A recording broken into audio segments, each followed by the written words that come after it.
Slavery was affirmative action. Slavery was affirmative action.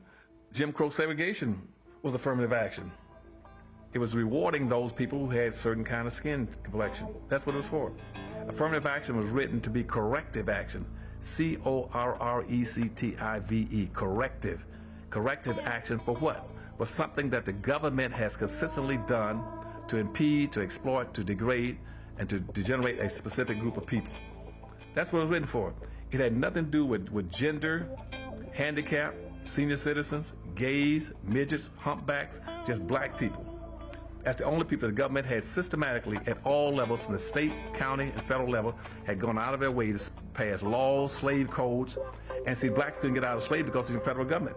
The average black business can't even get the capital to present itself to the black population that the other people can get the capital to do.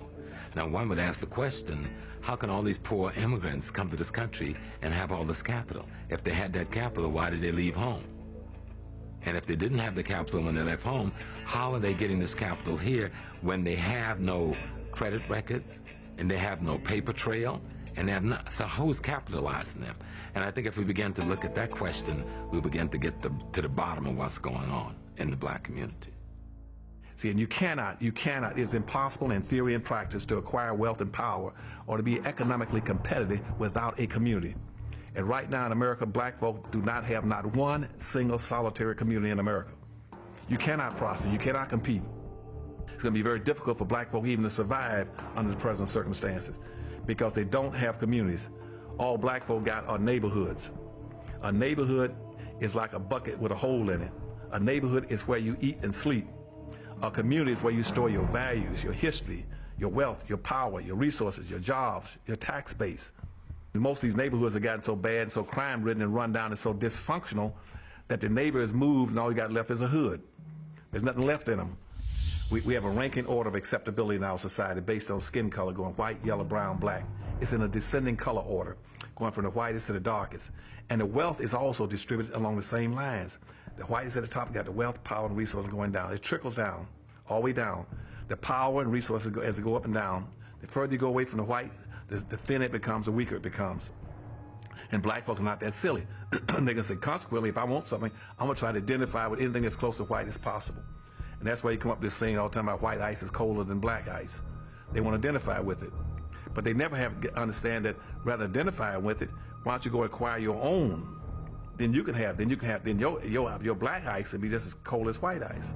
Black folk on an aggregated national disposable basis of collected income, they might be the 9th richest nation on earth.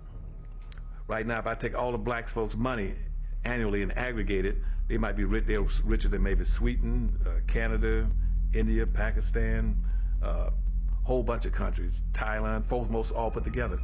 But the difference is, what I keep trying to tell blacks, it doesn't make any difference because it's not aggregated. You aggregate something, you strengthen exponentially the power of it by multiplying the multiplying factor, by putting them together and then piling it up, making it stronger. But unfortunately, we're the only people that don't want that to occur. Because you know why? Because traditionally, whites saw black folk aggregate as being a negative, and we see everything through the eyes of whites. Typically, anytime anything that exceeds more than 6% of something that's black, the whites are in charge of it, and you get more than 6%, that sets off an alarm in the white society. If I move into a neighborhood and I'm the only black, whites will accept the one black, or the two blacks. But the minute you start getting up further than that, they go on alert. So by the time you hit 6, you know what happened then? They started putting their houses up for sale. If I go in an organization, I got one black in that organization, and it's all white organization, they'll accept the one black or two blacks. But the more blacks you come in trying to integrate, that becomes a threat to the dominant society. And they'll either move out of that organization, move out of that neighborhood, or even go to school and take their kids out of school. And where are they going to move? They're not going to move to a more integrated society. They're going to move back with their own people.